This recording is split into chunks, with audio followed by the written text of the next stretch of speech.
no.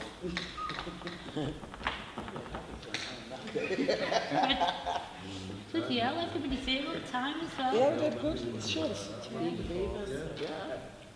Yeah. No, I'm missing for weeks, girl. Yes, Phil, I didn't see you there, kid. And I've got new glasses as well.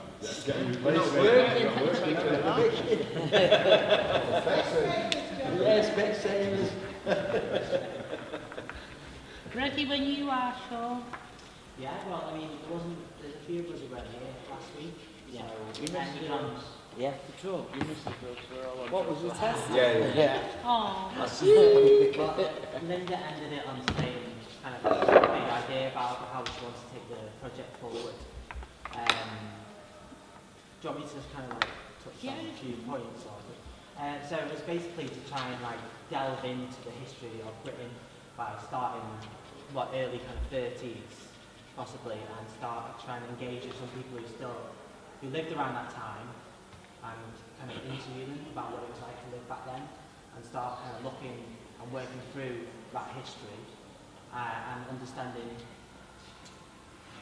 how integration did or didn't work, from like how communities were, the spaces people used, and part of that was running an event here, whether it's once a week or less or more, is to invite those people in, have an interview with them, explore that topic, and then kind of open it up to a discussion panel. That was, Yeah. Barry, have you watched any of the videos since last week? Oh. No. Stevie. What's that? Right. Oh, What's that? I don't even, so I'll ask him beyond what's that. Right. So you know the space? Yeah. Yeah? So instead of it just being dead and people go in, we're going to live stream from in there, asking people about their experiences. So we're going to do it from October to March, right? In the first month, we're going to ask people who were born before 1947, presumably in 1937 and earlier, what England was like when there was no black people, or before Windrush, right? Then we're going to ask, in November, we're going to ask black people what it was like to live in their own country, and then in December, we're going to ask people what it was like, what it felt like to anticipate the ships coming, right? And what it felt like to cross the sea, but Africa's slightly different. In January, we're going to talk about socialising, transport, working, socialising, and then the last one is love, which brings us in, right? Yeah. So, and it's to contextualise our story, right, within the story of England or Manchester, yeah? And we're going to do it, so inside our Reno, Persian would play for an hour, then we'd have a memoir, then we'd have a break, then we'd have a discussion about the person's memoir that we've just detailed, and then Persian will play for an hour, right? And Sean is our live streaming man. He knows how to do it, so that's what he's going to talk about. yeah, no, definitely, and also that's a massive project. Like that takes a lot of effort to do, and I want to talk about kind of like the tools in which you're going to learn, and so just it's first off, it's setting up this event, which people are going to have to come to, so that's going to have to be promoted. Obviously, I'm going to guide, obviously through having live streaming, but there's loads of different elements that are going to take place. So I'm really interested in so how many times is this event going to happen in the month? Are we just planning on one event in the month? Well, let's ask the question, what do people think? So open it up. Kind of this is what I want to kind of start feeding out is these questions about how often we're going to do it, and then that will inform kind of like how we kind of structure the nights and stuff going forward. So first question then. How many times do you see this event happening in a month? What, live streaming? Yeah. I think we should just do it for a week to a month, and then change it for something else after that. What do you Like mean once for a week something or else? something. Once a week or something like that. Twice a month. A month. I think we should do it every day. Yeah. It's just sat there. Yeah. It's just sat there. That's why I'm retired, man. I'm supposed to be here 5 days a week, innit? Well, I And even a know. £1,700 Yeah, but are you going to have Persian physically playing every day? He or could just do a recording? playlist, couldn't he? Yeah, playlist, yeah. Yeah, he could play sometimes and sometimes he could do a playlist. Yeah. What do people think? I think Phil? if you've got someone here every day, you're going to get people coming visiting, so we need one of us to sort of, at least one, to be here to explain things, because obviously they're going to have opinions, aren't they? So we can explain, well, this is what this is, and so on and so forth. It's no good getting someone else in, because they won't even know what they're talking about, will they? So we need 2 or 3 here, would get us through it every day though. And I think if we sort of condensed it into a month, we're going to reach a lot more people, as opposed to, well, let's just do it twice one month, and then twice another month, while we've got it, as you're saying, make use of the space, the opportunity. Because every month, if you did it every day, every month, that's 20 people a month. Sure, which we can get 20 Yeah. between us. So, Can I just say, Go on. using your contacts at Legacy, right, oh yeah. would be ideal to get the Windrush people in, because they work with the community centres, like where the They'll all be, yeah, that age 1937 group, yeah. people, 47, you know, that Yeah, 10 years where the old age back, pensions there, are, yeah, I've seen it. Do right, they? Yeah, Yeah. yeah. yeah, Do you know where else is good? Churches. right, yeah, yeah. But I think How to go and if you pray speak to with people- it all. if you go and speak to Legacy, they could put you in touch with those groups. I mean, like, you know, so Right, if then. it's going to be every day, is this what I say? Like, is this what you're kind of agreeing with Linda? Or because that kind of does change the concept. It changes how we plan for things, I think, Yeah. and like, you know, how we gather information, how we put it out there as well. Because yeah, we actually manned a lot, and then we obviously like, are we just putting a camera in front of them and just letting them talk, or yeah, so that's kind of like. It's just a different kind of scope, or kind of from experience in the past as well, from when I'm doing. If you can spread yourself thin sometimes. Tell us what you mean by that. I mean less is more sometimes. So a couple I of think times a week, because if you overexert yourself sometimes, it can lose power. Yeah, and yeah. I disagree. That's just the opinion. Go on, Karen. Because it's sort of linked really, I was going to say, and it's linked to your point about if you spread it out, it could dilute it, that you have it every day, but you have it at a specific That's what time. I'm saying. So you could maybe check with the, I mean, you imagine lunch times maybe are a peak, so that everybody gets to know as well that at a certain time, This is when they can Yeah. come in and something will be happening.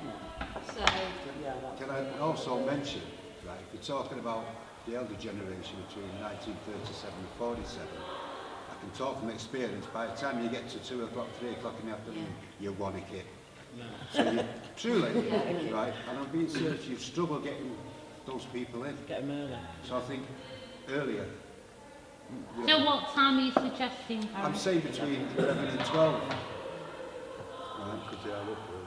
Yeah, they're up early, right? Their energy levels are higher then it dips later on in the afternoon. So I think between 11 and 12 would be ideal. just you might miss the lunchtime popping visitors then, might you? You know, if you could maybe, I don't know, does it need to be an hour? It's wide, isn't it? Over a few hours.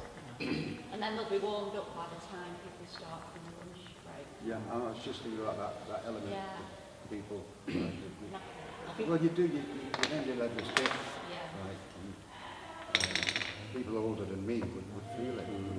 You don't want to nod nothing in front of the camera, because I would. Yes.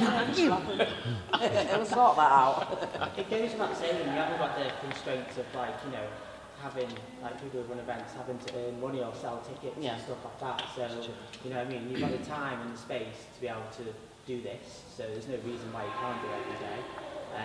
Yeah, talking about like, so it's an hour, so you interview them for an hour, yeah? Is that what you do?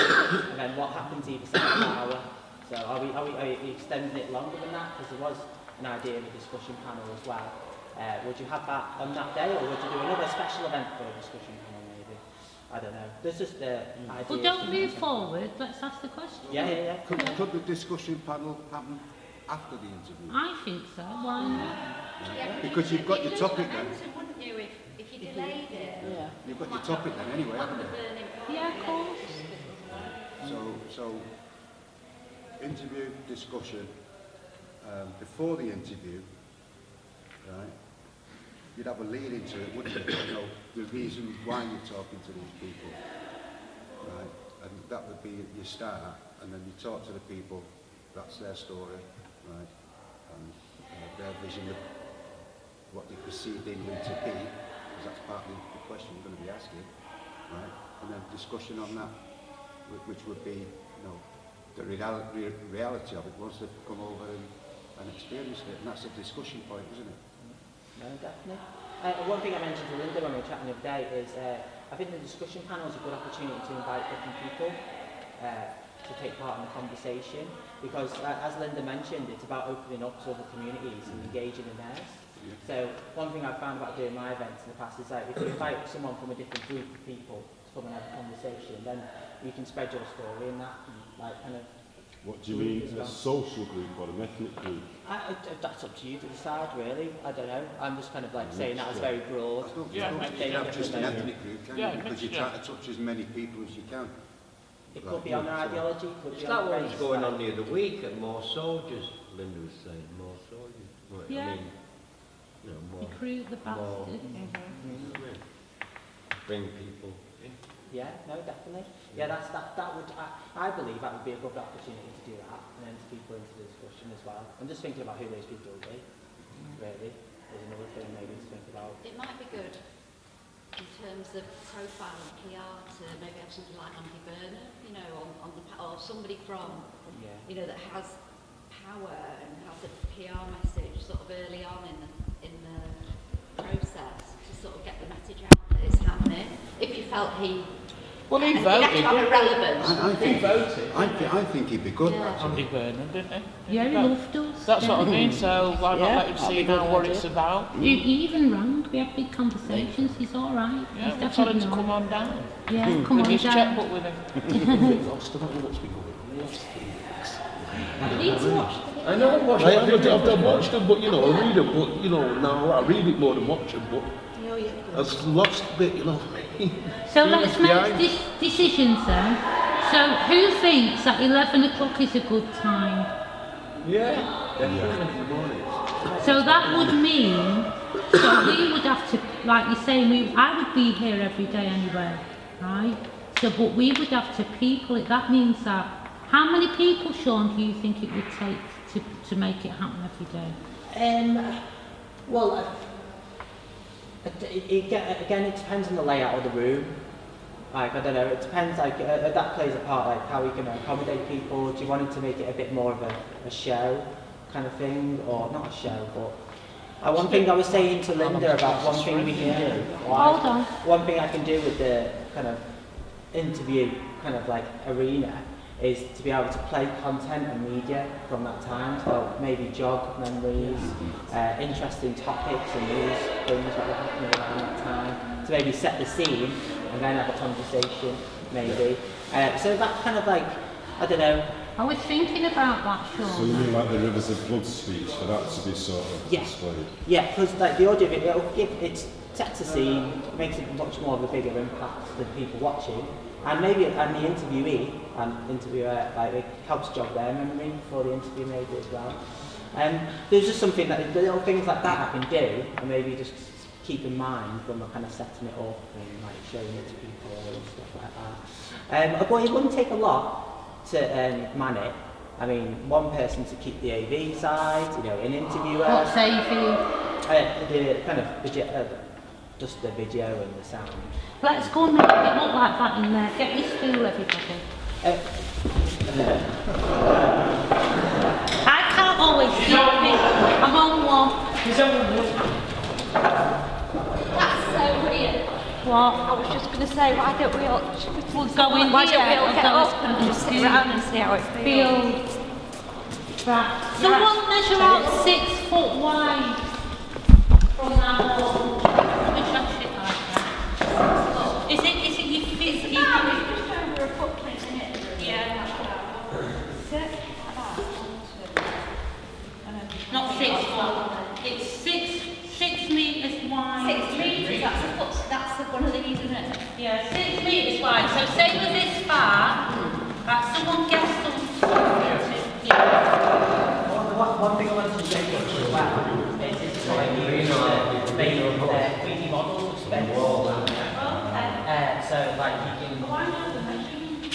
know, measurements, like this works on like proper measurements as well. Let's get a feeling of how we feel now. Right, choose feel. Sorry, I'm so rude. What is this? This is the feeling. Yeah. What a shield. Right, you be the interviewer. Someone come and get interviewed. Do you get a feeling of how many? We're not really going to interview. I'm really going to interview you. What do you want the interview to be? That's the end of the reading. Just going to see how Big, this is approximately how big our Reno will be. It's 6 metres wide by 19 metres long. 19. Oh. Going to walk through that wall. Is that up to the end of that red, isn't it? Of that red? Wow. Yeah. So this is how big our Reno will be. I think it's a bit wider than that. So, sort of sit around like you're in our space, our table. Our Reno table. Okay. I was one of those in the corner by the stage with frank and chips. People in the middle there, where the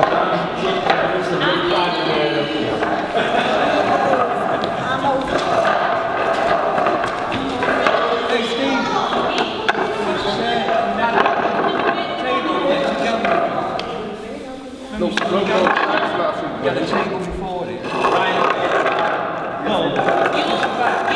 be there because you're behind the wall.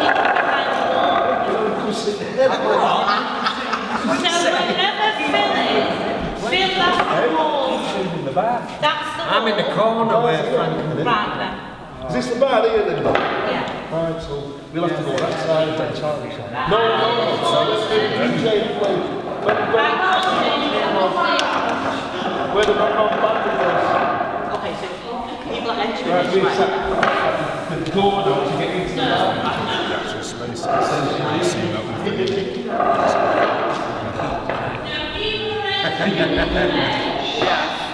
Right? People are entering that way, coming in.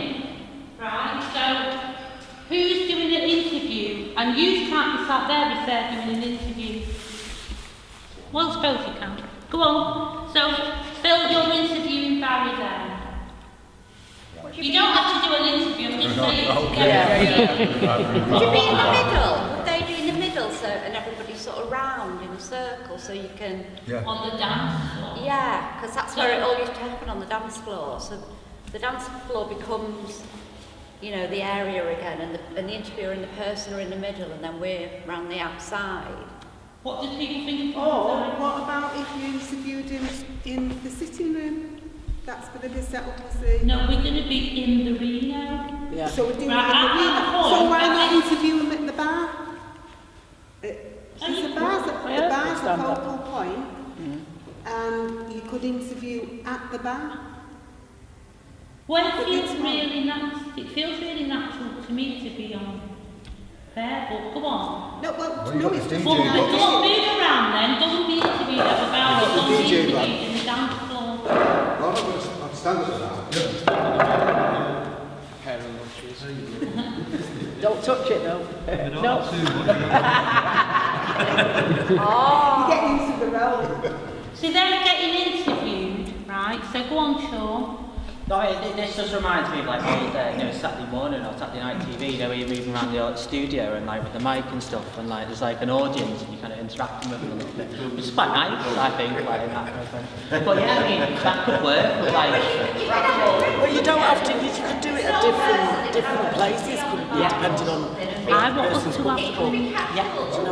Yeah. Yeah, what if it was more like, Go on. is the interview's happening... Hold on, folks. What if the interview's happening somewhere in the Reno and it's not performed, it's like people get a chance to eavesdrop on the interview. We're filming it on stream, but it's like, you're in that environment, this conversation happening, it's quiet enough to hear it. It wouldn't work though because even just hearing them you can't hear. But when you get a microphone, Yeah, there'd be mics that, and then that would go into There'd the. be a lower ceiling as well. I mean, like when we was doing at the dig, we had like mics. Yeah, you could get some lav mics on. You know, See, that would be streamed. I didn't want to wear mine because it was effing and blind. Go on. I mean, that would help cut out background noise because when you have that on, that would be going straight into the stream, like live. So you could do that, have things going on around. I don't know if it would take away from the kind of meaningfulness of it to listen to someone talk about the time though. No, I think people would still turn and look at where it is, but it's not presented as like a Q&A. It's like you're privileged to hear this conversation. Like you're eavesdropping. Yeah, and then... Who's at the bar this week? You know, it could be really nice. It's a bit more informal, isn't it? I like that. Yeah, because if you go into a club or a pub, right, conversation happens around the bar, right, and everything goes on around anyway, doesn't it? Right, nothing just stops still while people are talking at the bar. So That'd be a special you know, night you're in Reno, though, wouldn't it? If the bar's empty, you'd be crushed against it like that. No, if you stop still in a Reno, can you imagine it? Yeah, I know. It just won't happen. Yeah. Right. So, you know, the conversation piece, you know, like you say, the mic'd up so you'd hear everything. Yeah, I think obviously, if we're going to the old people first, then they're probably going to Sit on a couple of stairs. On the dance floor today. It's little things as well, like, there wasn't lamps, was there, or anything, there was no light. Sometimes it's a bit silly to plan things. You just want to just do it, because I can just do it. I mean, when we was doing the dig and you look at the videos, you know, we were just doing it. Yeah, no, we've got, this is a different... This is different. Yeah. Well, the you know, reason that it works like that though is because it was so planned. I planned that for 18 months. Do you know what happened today? If I'd have never done all that planning, nobody would have known. Do you know what I mean? So you do need to do things to look like it's not planned, it's planned. Well, definitely. I think there's always space for creativity because you can't plan everything. Well, I agree, That's for sure. You know what I mean? So you have to leave a little bit of space, but there has to be organisation. Otherwise, time will just get lost. You won't get to your topic like efficiently or like anything. So, I think when I was listening to Linda, it's just do something, you know, get out there, explore a topic and get people engaged with the project, and you can't do that if you're not organised. I personally, that's what I feel about it. Yeah. I mean, But even coming in here has made it feel different, hasn't it? Do you know, like there's good ideas, there's better ideas. Do you know the interviewees? Yeah. Or the interviewers, I should say, right? Because you talk about Windrush, right? I think you should have people from the West Indies background, right? Because, you know, you've got a better understanding. I haven't got any clue about Windrush because my dad came from Africa. But you've had it dripped down to you, haven't you? Me? Not you, but, you know, West Indians. I'm not West Indian. No, I'm not saying you. I'm saying West Indians have had it dripped down to you. Really put it down. Right, sorry. Right. West Indians have had it dripped down to them, haven't they? West Indians, is it? No, but there is, so they will, hopefully. Yeah. But I know what you mean, for Windrush, it was Jamaica, wasn't it? Yeah. I know what you mean, yes, like you mean. It could be... Not just about the Ringrush band. No, I know, but that's your generation you're going to interview in it first. Like you said. Right, you know. No, just prior to 1940. All your dancers prior to 1947. When did I think he's talking just about the Windrush bit now, but not the rest of it. Because well, that's to interview the Windrush, You'd meet people from Jamaican or West Indian descent. to interview them. Yeah, because... Me and Carmen are. Yeah, because you've got that dripped down to you, you've got that here. So, What are you talking? What do you mean?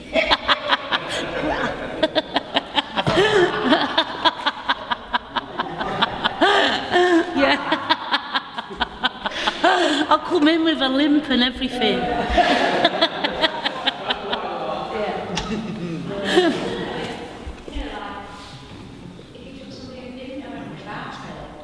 They might ask some more unusual questions, you know, like, what was it then, and why did you, you know, because they don't know anything. They might be going, well, what made you do that, and what was it like, and, you know, right, because if you've got two people from, you know, from similar experiences, it's going to be sort of... I think the thing that's really, and it's already started happening when people are talking now, because we're in a gallery space, it becomes a performance.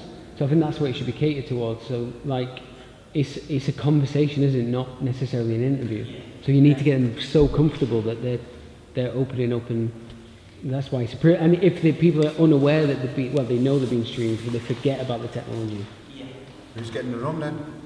The rum? Yeah, we can get some. Men's going to work on it. Yeah, have some bottles.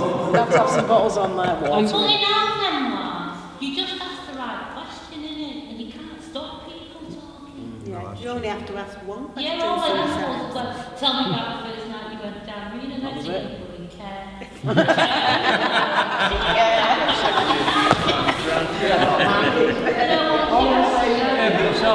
long as you listen. But it's relevant, isn't it?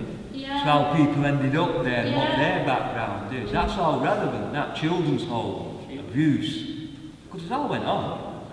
It's I'm all not part saying of it's it. wrong, I'm just saying you just have to, you don't have to encourage people to talk. What Oh, you've no, got to try and do you is don't have to listen. encourage them. But I think what it is because some people do say it, they've not had the chance to say it before.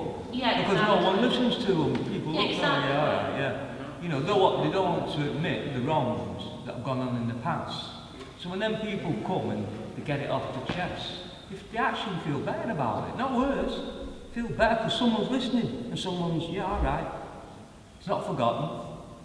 There's too much in the past, a lot's been forgotten, shoved under the, you know, I'd say under the carpet. Not taboo subject, but now it's more open. People are coming and saying things they couldn't say years ago because no one would listen. Why I don't like the idea of other things happening when they're doing their memoirs and stuff. Yeah. You know, like to really just focus on them and look at once they have an hour. They have an hour for people to live on the stage. I think you'd have to sort of, like we said last week, you've got to listen to it from their perspective. Yeah, Forget about that they've had mixed race kids or been with a black man. Just how did they feel in that era? What was life like? And I think with the things he said about showing newsreels, you can sort of do it where you had the first immigrants coming and then in a quick flash, then show the riots, show police brutality, and then show it to them and see what their response is to it. Yeah, but this is setting them up. No, it's not setting them up because I'm showing them reality. We're showing them, look, here's the newsreels that we're showing you that, you know, the black Africans were savages, and that's a British on British Path News. All that stuff's there, so it might be a bit antagonising them, but they come from that culture, don't they? Born into it for many generations. They might not have, even though that, I understand what you're saying, it's what we're seeing, but they might not have seen it like that. Their journeys are totally... So we're showing it to them, that's what I'm saying. Yeah, but they might not want, they might want to just tell their story. Exactly, they should be allowed to tell just their story. Their perspective is different to ours. But by allowing them to sort of speak openly and freely, I don't think we're going to get that fully, because if they come and we see they're all brown faces, they're going to be on the P's and Q's, especially if they're older generation. As it comes to our era, that's when all that stuff will come out. But like my dad's era, right, they were different again. You know, they were more prone to be, I won't say subservient, but respectful of the crown. No, definitely, my dad was the same. Right, you know. So their perspective of life in Britain then was totally different to ours, because although they experienced the racism and the prejudice, right, they didn't respond to it in the same way we did. Right, they just held their head up high and carried on in a gentlemanly fashion. And you know, the women were the same. They were strong women and didn't fight against it, kick against it. Right, I'm not saying it was acceptance, right, but they learned to live with it. Right? And it's when we get involved then, as we got older, right, we thought, well, we're that crap. And as youngsters, teenagers, most teenagers would be blindsided, right? We just vented it. Right? So what will happen when it comes to us, your things will come out then, because that's when it really did kick off. But prior to that, it didn't. But I don't think like Linda wants that level of antagonising though. But it's Because it's part and parcel of it though. No, it's not fair. Karen, come here. There's But it's also not been fair what's happened to us though either, has senior it? to You the know? wipers. You've got to look at the scales. What? Is it because I was white? I'm saying though, Lily, but it's not been fair to us either, has it? So I'm not going to start, you know, my heart's going to be bleeding because of like what's happened in this country. That's their education, that's their fault, it's the government's fault. It ain't my fault, I'm just pointing it out to them going, well look, all these things you've been taught, the majority of it is bullshit and political history. It ain't the truth. I think also, one thing I wanted to mention as well, another interesting angle to go at it, was to just have them talk about what life was like where they went, how they socialised with each other. Because one thing I mentioned to Linda was, and the connection through it is space.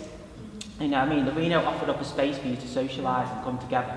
But what was different about then to now, and why, I know, did that affect how people came together?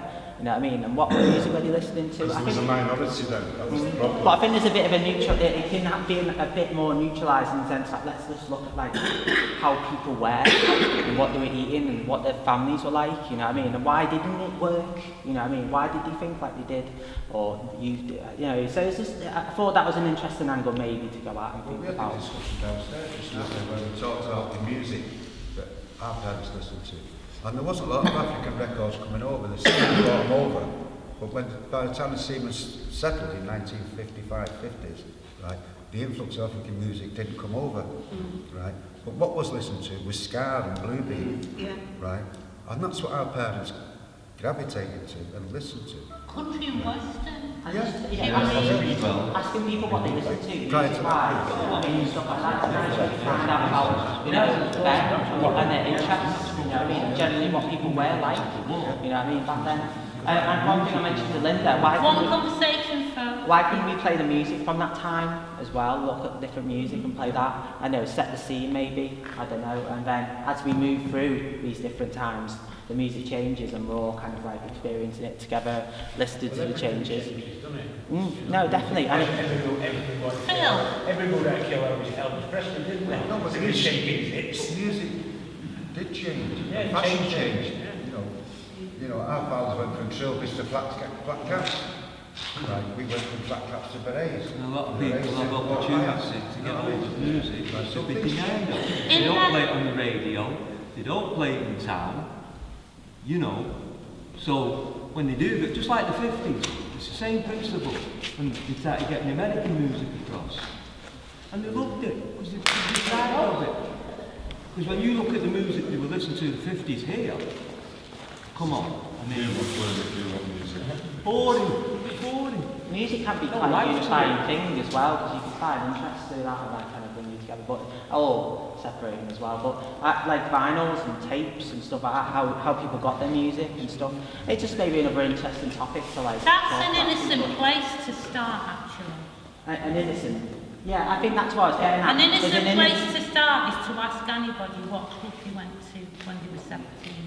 In it. And then they'll ask questions about it. And then they'll start to talk about their life. And remember when they was that age, do you know what I mean? And then they will just spiral into conversation. Yeah. And then you just start asking them more about what you've just said. Do you know what I mean? Yeah. Because we want to know about people. Like, and when we got to know about them, we'll just start to understand what the culture was like maybe back then, and why they thought about that a little bit more, maybe.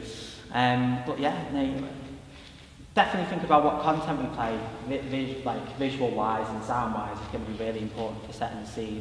Maybe it doesn't have to be as like, it could just be a bit more innocent, like the movies just playing in the background or something like that at the time in Hollywood. I don't know.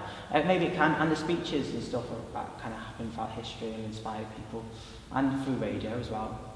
That can maybe happen before the interview actually starts, you know, so people passing through who are going to stay and watch, they're sort of in a play, you know, it sort of hints about the period a little bit before people start speaking, so they're not just sitting in a quiet room, you know, then straight into conversation. Having a bit of mingling time, like we just chatted then before, and getting the whole vibe going, I think it's definitely going to help the chat. Which is definitely something to think about, and after as well. Yeah. Phil, tell me why you want to do what you want to do. Say that again. Tell me why you want to do what you want to do. In my interview, because it's about the truth of England, that's what it's always been about, rather than sort of go, well, I'll give it all bubblegum. None of our lives have been bubblegum, so I'm just sort of saying, here's how it was, you show me your life then, tell me your story, and I'm going to show you a very, very different picture. If I could do it in an image, I can't just sort of do it off the top of my head. I'd show them happiness, and then I'd show them hell. In that period, it's only changed in the last 10, 15 years, and in reality, and that's only because there's many, many of us now, and we've integrated where there's third and fourth generations now, so it's a very different society that we're growing up in, isn't it, where you've got intellectuals in all walks of life. No intellectuals when any of us was growing up, was there, at all? And there's a reason for that, and then people, they need to be made aware of them reasons. Not that I'm bitter, I just want the truth, that's all it is for me. But why does, I'm not being horrible, I'm not being antagonistic to you, why does an 85-year-old person need to know? Because they're part of it, they're the old brigade, they're the colonialists, aren't they? They've had that education window. They was born with it, they was truly. I know they was born. Someone jump in, just come on. I think it's a bit more. Just my an enjoyable thing. just my opinion. Yeah, it is. But if you were talking about the younger people, maybe, because they're going to learn from it. 85, what difference does it make to them? Yeah, but I don't think that you need to be telling them how it is. They're not here for that. They're here to know what this thing we've got going on in this room is about. And that's not what it's about. It's not just about colour. It's about... I can tone it down, obviously. It sounds like it needs to be.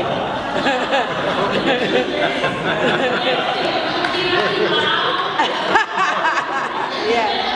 Like you said, a set of boxing gloves. An 85-year-old person now. Getting close. So expected.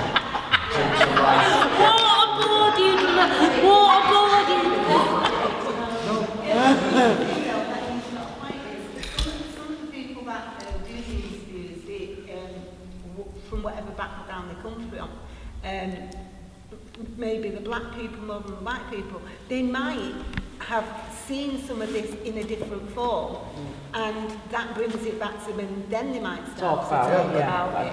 Because I think a lot of them would have seen some type of racialism or had to be without, not everybody, but and so I think he's got a point, but I just think they'll tell you about it.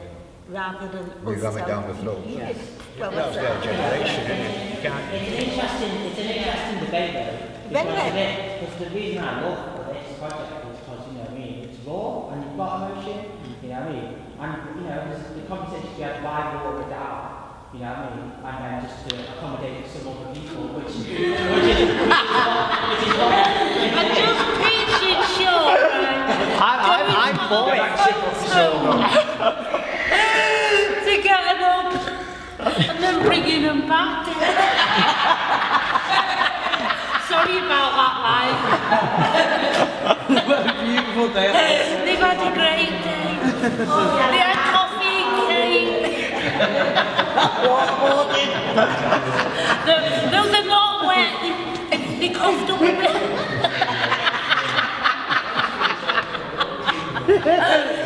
Sorry about the clothes are drenched. Oh, sorry, Phil, you're never going to forgive me, are you? I think what are you saying, folks? It's a rawness that I'd be ashamed to lose, but we have to channel in the right way. Let them bring the experiences forward. Yes, exactly. Yeah. No, because, let's be fair, right? When we did the memoirs, when we did our memoirs, that's what we expected. Yeah.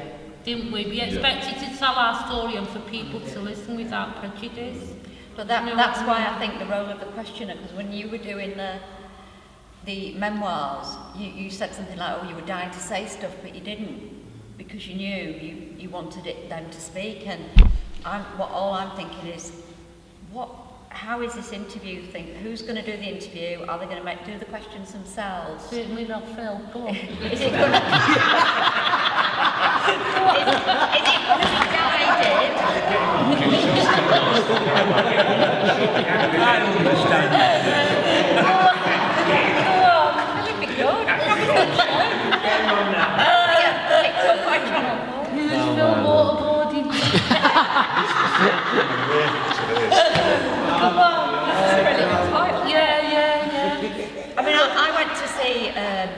somebody talk about, you know, like when an author talk about a book, and the interviewer, she was very quiet, and the interviewer was quite loud and bubbly, and she just didn't get stuff out of her. It was a really, you know, there was nothing between them, and she just didn't get stuff out, and it was a really boring talk, and she's an amazing author. So whether it's engineered or whether it's freestyle, I think we have to think about that, you know. Who is the person? Do they ask their own questions? Do they ask set questions? You know, all those things. You just roll with the flow. I used to, that old folks playwriting group I used to do, they had amazing stories working in the mills, you know, with the clocks on, and I'm like, what? Clocks really going down the road. And this woman used to just love GIs. You know, like, and when she'd tell you her eyes would light up, and then she'd tell you about the music, and she was 80 odd, she's like, you floozy man, she'd love it. And this woman that I thought was prejudiced, that would stare at me every single day, right? So one day I went and I thought, you know, like, can I eat her and all that? And then one day I went in, and me and her was on the road, so I was like, you know, ignoring her. And she said, I can't remember the leading question she asked me. She asked me where my dad was from, so I thought, oh yeah, classic fucking racism and that. She'd been married to a black guy for 40 years. And the reason that she never had kids was because she was scared of what the kid would live. And she actually, all that time, she'd been looking at me with love, because I was the age of the kid that she never had. So, do you know what I mean? So you're reading people, I was totally wrong. Couldn't have been more wrong if I'd, you know what I mean? You know, so I do think the 80-year-olds have got a lot of things to say. Right? Yeah, definitely. And like they keep saying, their experiences are different to ours, but they're not that far removed from what we felt. They just didn't display it the same way. They handled it differently. Yeah, they handled it differently. All my life. I didn't know that she was in on the ground during the bombing. I didn't know that she had a letter from the people. Is it a granddad? Where her granddad was killed. Oh right, okay, yeah. Yeah, you know, the actual letter saying I'm dying, little writing from the people that was in the battalion. Yeah, being evacuated and all that, yeah. And on that day we were talking about an animal who wrote a book notes and that. And unbelievably, somebody knocked on the door with a parcel, and it was photos of a nana from a dead sister's husband. Oh yeah. Do you remember? Yeah.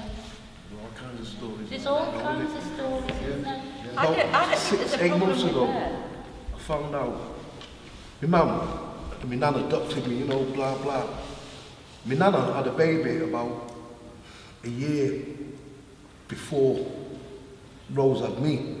Okay. Called Stephen, and he died at birth. Right. So she brought me in as Stephen. Oh. Didn't know that all this until 6 months ago. Found out, you know what I mean? She brought me in for Stephen, the one that died. But imagine your nana's story of that. That's what I'm saying. Her heartache, and you know, and all them things he didn't talk about. No, well, nobody fucking told me my mum was, you know what I mean? Yeah. Well, you know, that's how it was then. So they've got all them wonderful... Not bitter about it or anything, you know what I mean?